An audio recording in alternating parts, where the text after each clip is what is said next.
Moro, mä oon Pyrys Molander, mä olen tamperelainen näyttelijä ja käsikirjoittaja ja me ollaan tekemässä meidän omalla teatteriryhmällä Näästi-teatterilla Kummituskvartetti-musikaalia TTT-klubille, josta on ensi ilta 17.10. Meillä on 5 esitystä.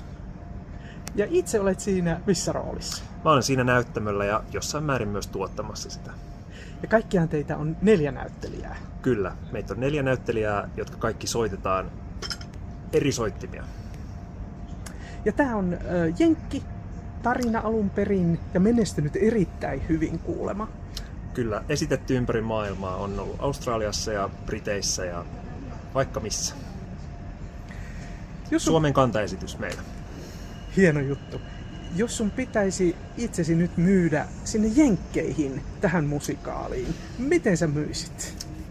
No mä sanoisin, että mä olen ihan älyttömän monipuolinen. Mä osaan soittaa useita soittimia, mä oon hyvä pianisti ja hyvä laulaja ja mulla on pitkä kokemus musikaalinäyttelemisestä.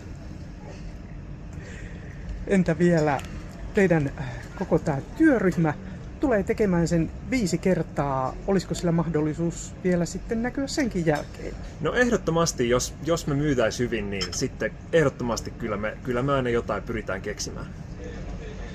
Myös muissa lokaatioissa voisi olla mahdollinen, ehkä.